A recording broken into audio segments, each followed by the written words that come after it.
Hello Internet, this is Daniel with Driving and Dragons, and today it's back to the OGL, and hopefully I think this will be for the last time. I think I'm just going to kind of lay out exactly what I think of the way things are progressing and how things need to go and what the core points are, and to be honest, I don't think they're going to change, and really it'll just come down to one or two options.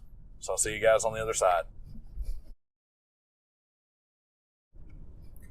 So it's not really a secret that I have a strong opposition to the new OGL. I don't have the Wizards of the Coast's evil perspective that a lot of people have, just because they're just a corporation doing what a corporation does, which is prioritizing their shareholders, the only people they have an obligation to. But that said, it's still horrifically bad for the hobby as a whole, what they tried to do with the OGL 1.1. There's really not anybody with any sense that opposes that unless they are somehow directly tied to Wizards of the Coast. But I am going to say this. I don't really see OGL 1.2 that they've got out, and they're trying to crowdsource opinions is much better, and I personally don't think the ORC is any better. And I guess I should clarify that. The ORC is definitely better because it's basically the OGL 1.0, just kind of rebadged, touched, brushed up a little, turned over to a third party, or at least allegedly will be turned over to a third party. But it's got one clause in it that's a major issue for me. But it's not the great savior that people think it is. People seem to think, Paizo is just as neutral and just as beholden to its ownership and shareholders as Wizards of the Coast is. They can get together, they can turn it over to a third party, they can do all this stuff that's all great. That doesn't change the fact that this is a business move for them, just like the OGL 1.1 was a business move for Wizards of the Coast. So, don't go out there getting this misconception that these smaller publishers that are still way bigger than everybody else are somehow your friend. They're just another business taking advantage of an opportunity. That said, they're doing this OGL 1.2 thing. Oh, we're going to do it like a play test. Everybody go on D&D Beyond and start putting in your thoughts and give us your advice, give us your feedback. We're going to read your surveys. Honestly, they're not going to read your surveys. They've got an idea of what they're going to do. They're going to read some surveys. They're going to try and catch. They're going to continue to pay attention to what's going on social media, pay attention to what's going on YouTube and that sort of thing. So they can get a glean, and their idea is going to be, what can we get away with? Exactly how much can we do to get what we want out of this, and what are we going to have to give up on? So we're going to have to be irrevocable. We know that's a big sticking point for everybody. But what else can we slip into this that's going to give us more power and more control? It's really all they care about. And what they're going to do, and some other commentators have said this too, they're going to keep pushing it out and keep pushing it out until the fire dies down, because that's the thing about outrage. Outrage mobs eventually get bored with being outraged. It's tiresome. It's hard to stay angry for a long time. So they get bored with it and they just move on to the next thing that they're pissed off about, and it disappears. I mean, this has happened with, you see it happen in politics all the time, the news cycle on TV. There was something we were all furious about last week, and nobody remembers it this week because there's a new thing to be furious about. Wizards is just waiting for something to piss everybody else off so they can slip back in their OGL stuff later.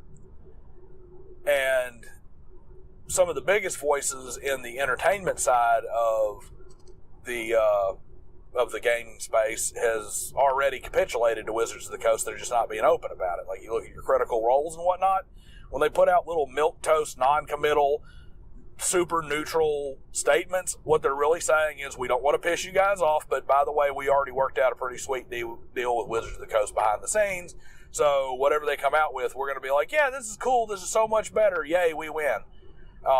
When they've already got their own private deal. So don't think that any of these people are your friend, or they're not. There just aren't. These big content producers and your big, heavily produced, corporatized shows, they're not. They're not your friend. So, 1.2 is a lot of different things. It's, first off, it's a distraction. It's to placate people. Hey, we're listening to you. Come be part. Second, and this is crafty, it's a way to get your butts back on D&D Beyond. How did you get Wizards of the Coast to respond? By a bunch of people showing up and canceling their subscriptions to D&D Beyond. It's no secret that virtual tabletops and D&D Beyond subscriptions are the cornerstone of Wizards of the Coast's one D&D business model to monetize players and monetize everything they can. They need VTTs that they control to be successful. They need D&D Beyond to be the go-to. And they need a couple of things for that. One, they need you on D&D Beyond. Two, they need to make it exceedingly difficult for there to be competition. And three, they need you to be actively participating in it. And they need ways to shut down things that go against it or things that milk away from it. Because they don't want you paying for Jim Bob Builder's, they don't want you paying for his Patreon content and having to lower your D&D Beyond subscription because he makes really cool animations for VTTs under the new OGL that work on D&D Beyond. So you're like, well, I can't have both the top tier D&D subscription and the Patreon subscription. So I'm going to split the baby and I'm going to have the mid-tier D&D subscription that allows me to use some of this content, and I'm going to go use his stuff. Wizards doesn't want that.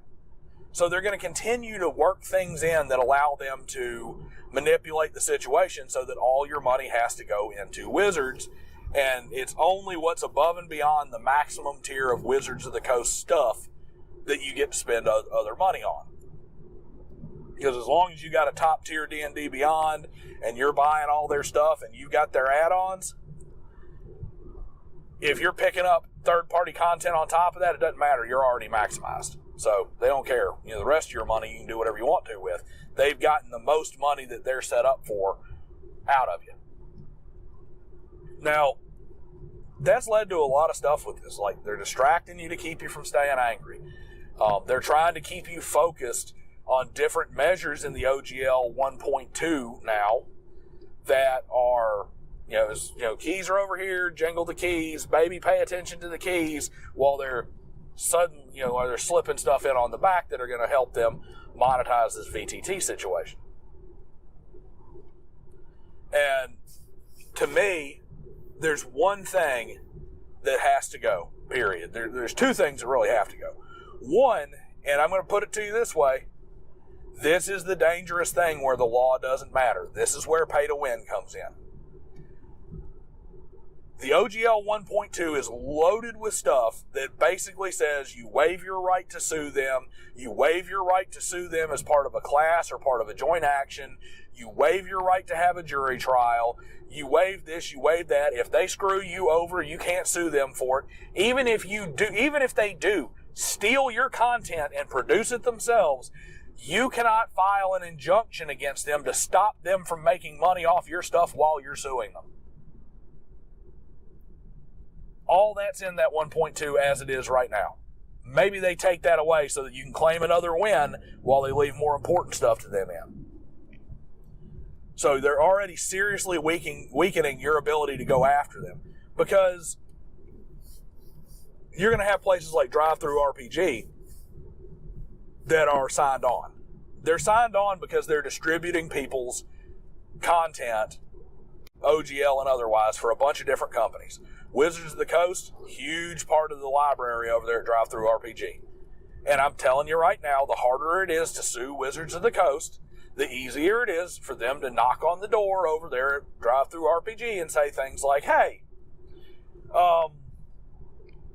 this guy over here is violating our OGL 1.2. He's out of compliance. We want you to take his stuff down off DriveThruRPG.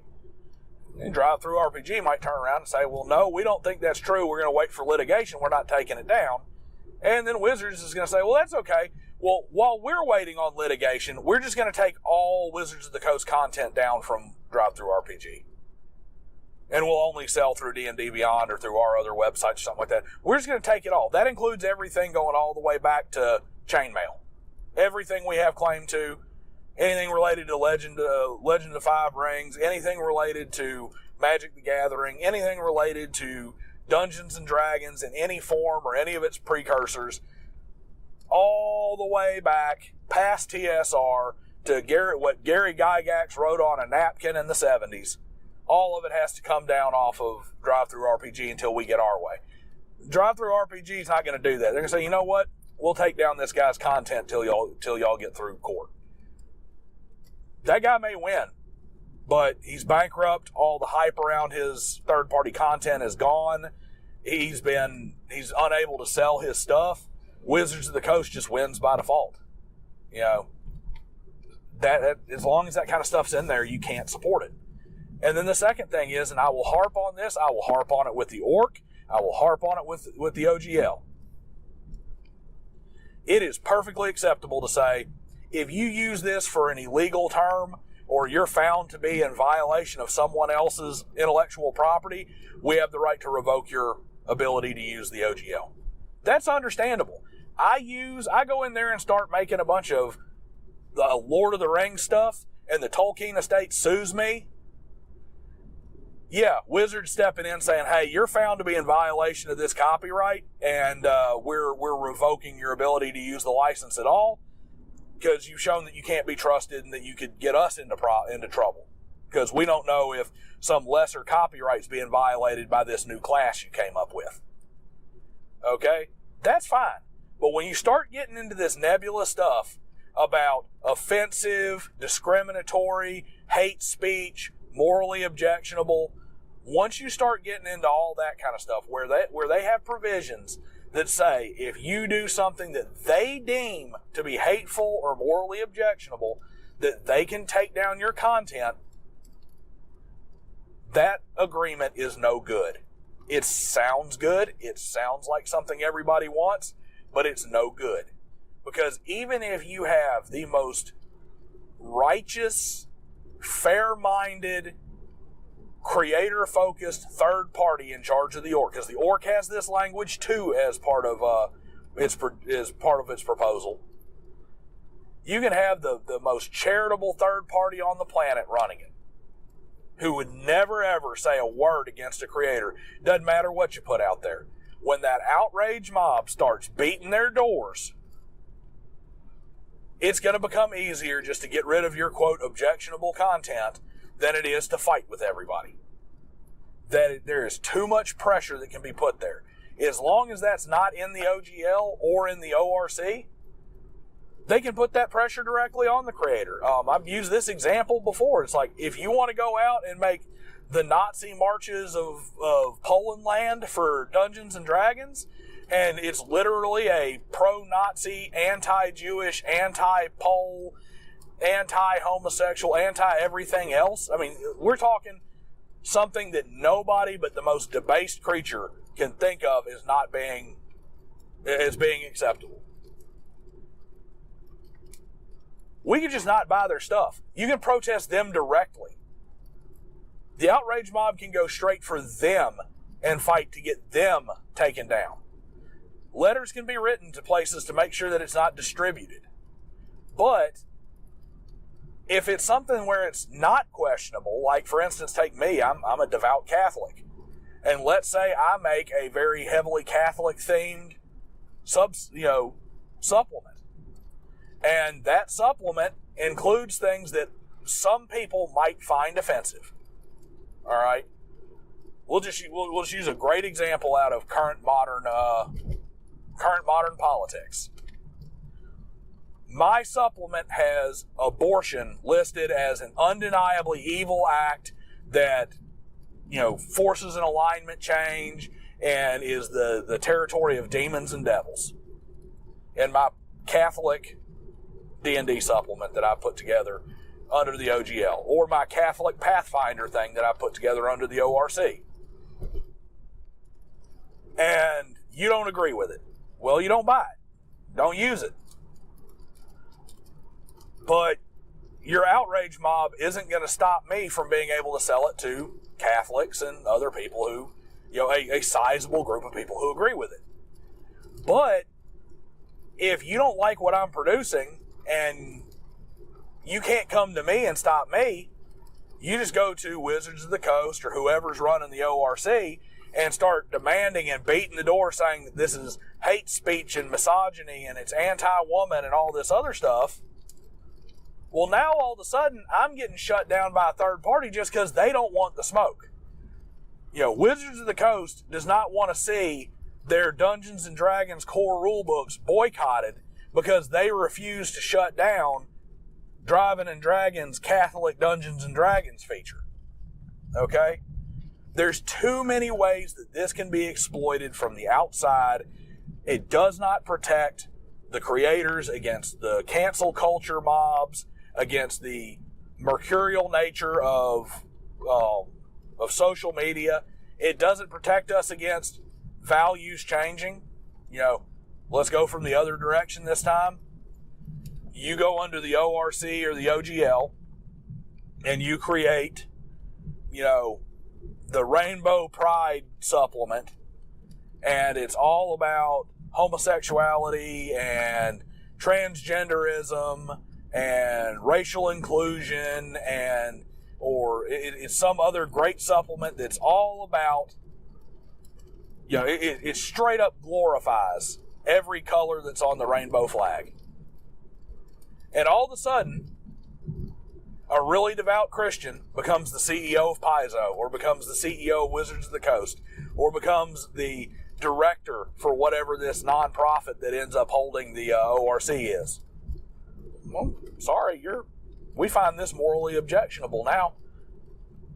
The Church of Latter-day Saints bought out the nonprofit that runs the ORC, and we're just going to take this away because it's against the Mormon beliefs.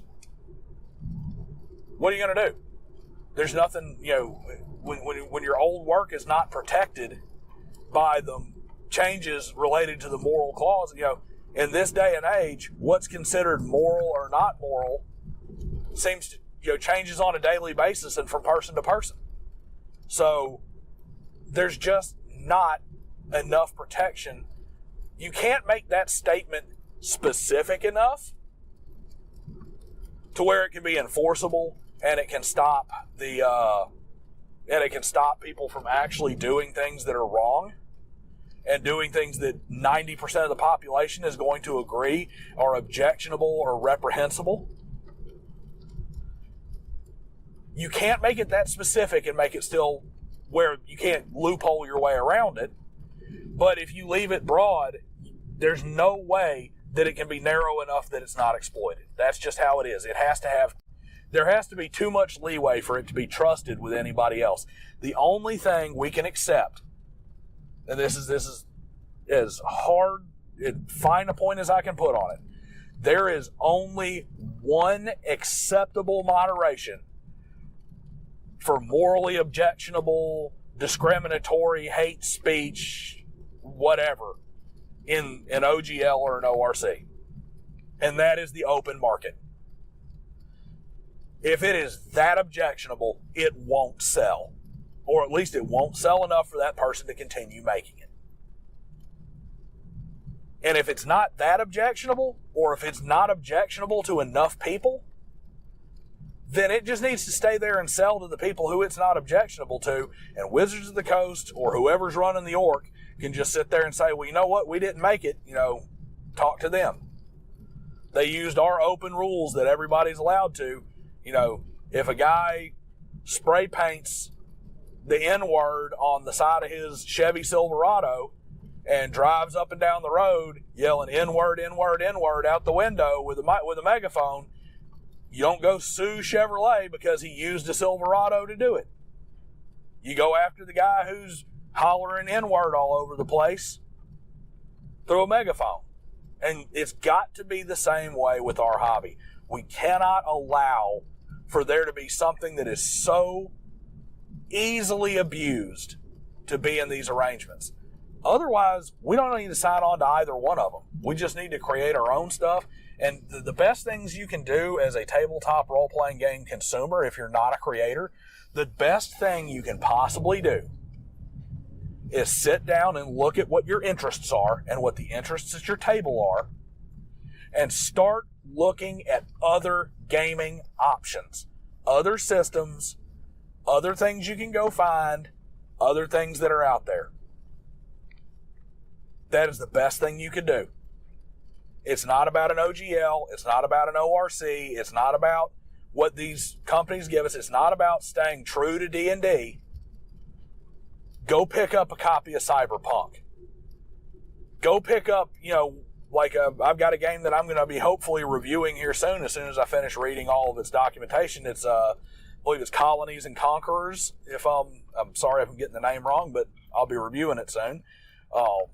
And it's an indie game, or Monsters and Mazes, or OSR, or BX, or any of these things. Go find these other systems. 99% of them can be purchased for very little money. You can buy everything you need to play most of these games for less than it costs you to buy one core rule book for D&D. And definitely cheaper than hawking out $30 a month to be on their D&D Beyond VTT. Because I'm going to tell you that too. That's a subject for another video. But you're fooling yourself if you think that pen and paper D&D is going to get support from Wizards of the Coast. I can see it happening. I've mentioned it before. Watch for Wizards of the Coast to launch one D&D, to go to the D&D Beyond system, and to immediately go to all your different publishing houses and pull all of the old D&D content from 1E forward all the way to 5th edition and start pulling it off of those sites. No more PDF of the Tomb of Horrors. No more PDF of Keep on the Borderlands. No more PDF of the original Ravenloft. No more print on demand. They will get rid of every D&D thing they can possibly get rid of that is not plugged into that virtual tabletop to try and force players online where they can be monetized. So it is way cheaper in the long run to just broaden your horizons and have a few more things that you and your friends can enjoy. So that's what I've got. Sorry if I got a little bit rambly on that, but I cannot state passionately enough that none of this stuff is good for the tabletop role-playing game community. The ORC isn't. OGL 1 point anything other than 0 isn't. You got to... Those are some things that have to be non-negotiable. You have to maintain your ability to fight legal battles to protect your rights and to protect your property in the best and most economical way possible. And you must prevent any censorship whatsoever from third parties. It cannot be any third party with no financial interest gets to make the call on whether or not your content is objectionable. It's just not something that can be allowed and have a thriving tabletop gaming community for creators and players alike. That's all I've got. Like, share, and subscribe. Tell me where I'm off base below, but I'm looking forward to hearing from you. And I'm really looking forward to talking about some of our more interesting gaming topics moving forward, and to reviewing this independent system that I've got sitting in my email, just waiting for me to go through. Talk to you again soon.